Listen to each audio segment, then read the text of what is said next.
after the game on Saturday as well. Just really feel like there's things we can continue to get better at, but very proud of the way we continue to find a way to win, and the resolve and the way the guys come back to work each and every day, but also in the game. Each series is its own, each play is its own, and now we come to Oklahoma where each game is its own game. And so probably one thing, since you do talk to the offense defense coordinators, one thing to highlight, just I think our special teams did a nice job. I know we missed the field goal, but pinning LSU deep 3 times inside the 20 and the play down on the 1, those are plays you work on, and you just get a couple times every year to really make it happen. And our guys did that, and so I'm really proud of that, along with the kickoff coverage and just the coverage in general, on kickoff, punt.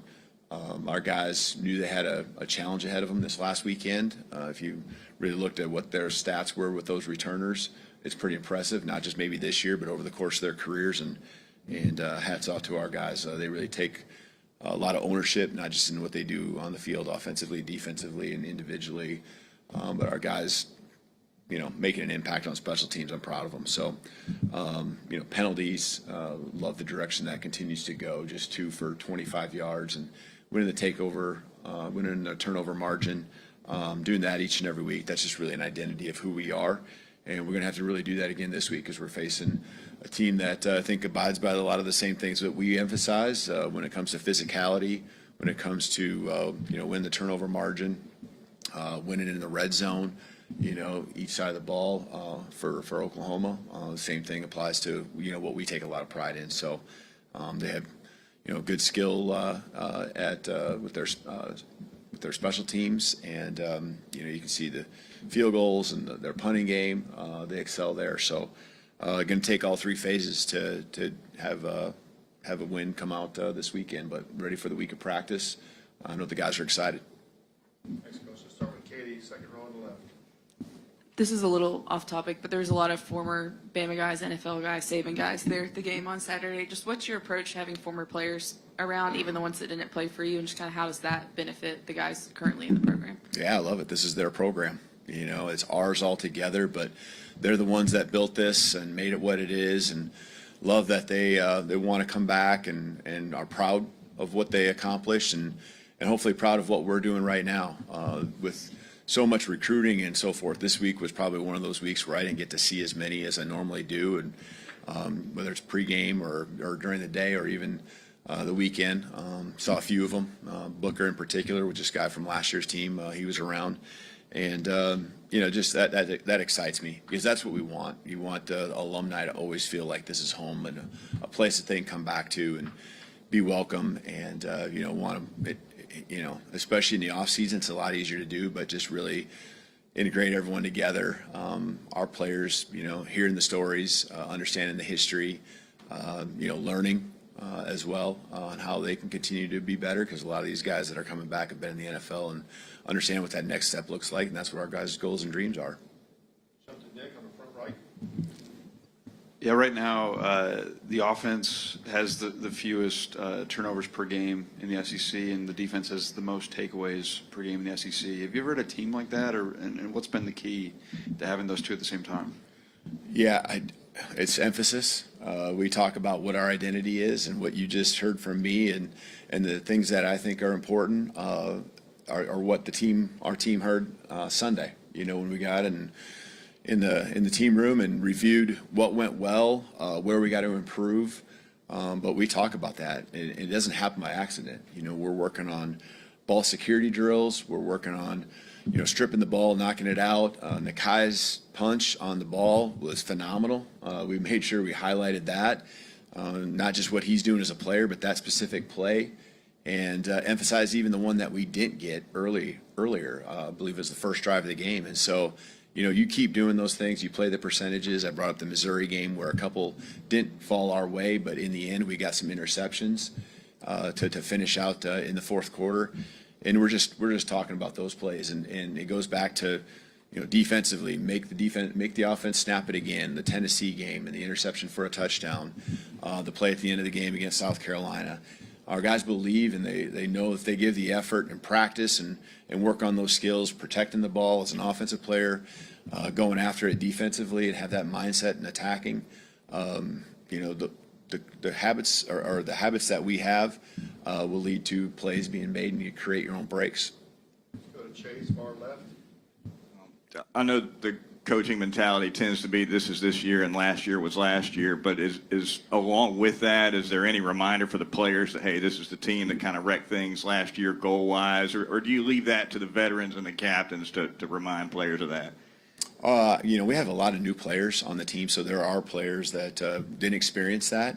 The ones that did certainly better remember and understand that, more importantly, that you're facing a really good program that, obviously we went to their place and got beat up pretty good last year, and that's who's coming to town this week. And so, Coach Venables done an amazing job instilling a culture there.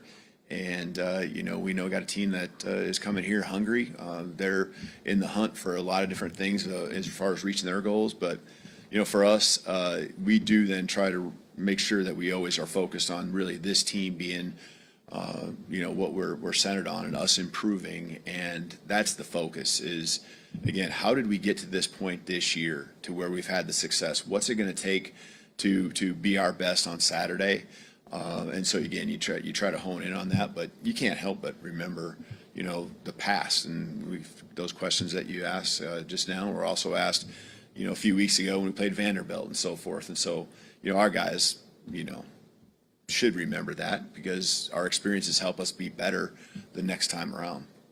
Go back middle, Alex. I believe you had a question. Two unrelated questions. One, what can you tell us about Cam Dewberry, his injury, and his status this week? And then the relationship with Dave Roberts. Can you kind of tell us where that started and how that formed?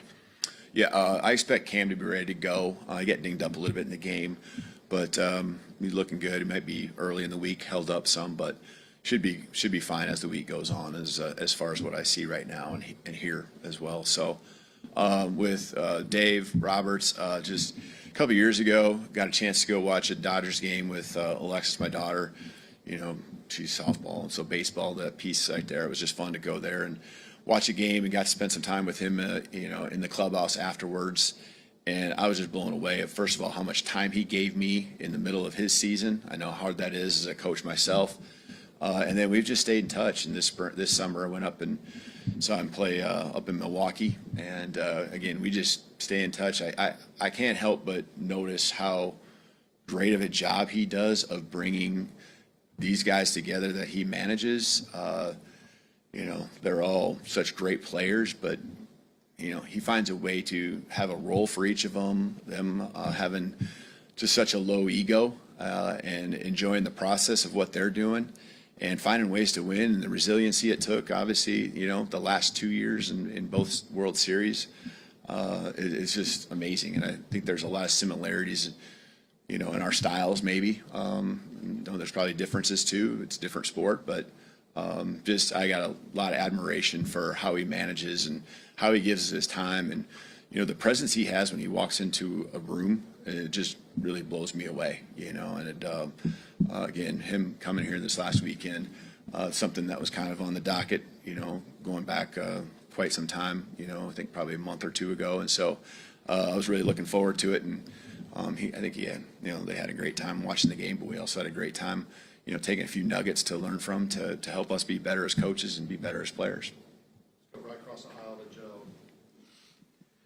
Coach, a couple weeks ago, Lane Kiffin insinuated that Oklahoma, Brent Venables, was very good at stealing signs or gathering information. Just what's your perspective on that as you go into this week against Oklahoma, into the offensive play calling process as it pertains to game day? Yeah, you got to adjust. I think across the board, across the country, there's some element of every team doing something, and so for us, I think our staff does a pretty good job, but you certainly got to make sure you're always, doing your best to change things up. And, we got huddle, no huddle, and there's a lot of different things we do too. So I don't, we just got to continue to do what we've done, not just this year, but years past as well. Front row, Colin, right on the left. Hey, Kalen, there's kind of this coaching cliche that, the horizontal passing game can be an extension of the run game. I'm curious, do you buy into that? Is that something that could kind of lead to more, shots downfield if the run game isn't working? Yeah, I mean, totally. I think that's a lot of what our offense has done over the years. But you still want to be better in the run game than what we are, and we have been. So I don't think it's a systematic thing that we have with our structure.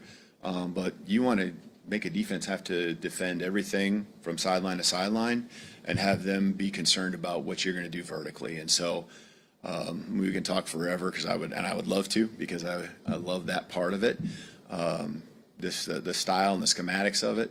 But you saw in the game the other day. I mean, we had tight ends catching it on perimeter screens off of some runs. Isaiah Horton had some just different things to stretch the defense this way, to open up seams, to be able to run the football, and then the run game opens up the play action, which is now more of the vertical piece, and even your screens and goes and things like that. That's part of, I think, what most good offenses do. Back left, Theo. Coach, you look at some of the struggles Connor Talty's had, and you obviously went 2 games before this one, the past 2 without attempting a field goal. How has it affected your team's decision making on 4th down, as far as maybe going for it in situations, punting it on some of the further, and how do you think that'll play out over the course of the season with regards to having him kick? I actually don't think it's affected me much at all. He kicked a 240-plus yard field goals in the game. One got us the early lead, 3-0, and then the one at the end makes it a 2-score game, and I think it was 44 maybe, somewhere in there. The one that they missed.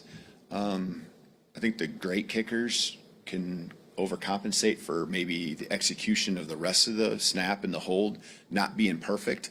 And that's going to continue to be the growth. And him, I think the thing that I really like is when he's had maybe one that didn't go well, he's able to respond and come back and make the next one. And there's been some big ones that he's made that have stretched games, and it's been maybe in the last minute, but it's been late. And so, I just think it's part of the growth.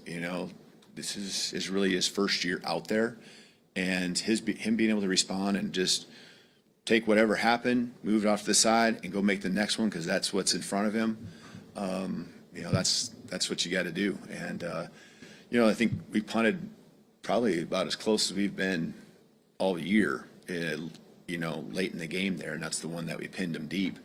But we were just so far out, and it was, I think, a 3rd or 4th and extra pretty long. And so, even to me, that really wasn't one that was as hard of a decision. But I really can't say that it's affected, my choices to go. I think we're going to be aggressive. You guys have heard that from me.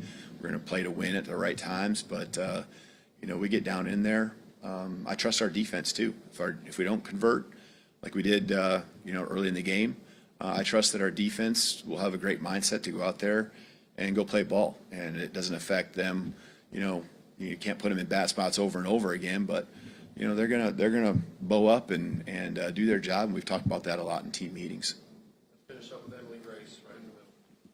Coach, you mentioned the process. Coach Grubb mentioned the process. This time of the year, when the noise continues to ramp up, how important is it for your team and even your staff to stay focused on that process, fall in love with the process, not necessarily the dividends of that?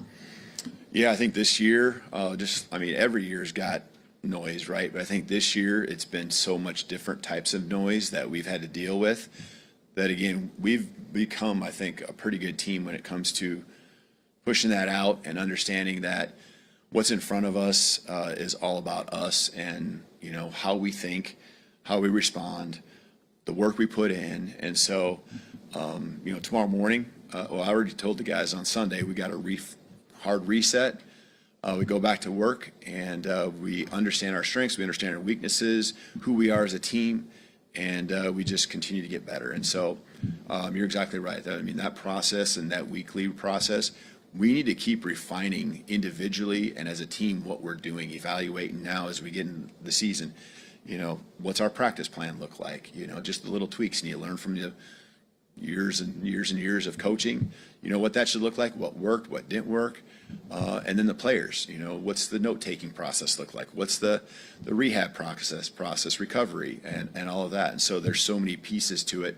And then the mental part that you're talking about, where what everyone says doesn't matter. You know, there's still so much football to be played. We have big games, and, you know, none's bigger than the one right in front of us. So I think we'll be pretty locked in. All right, thank you, Coach. Thank you.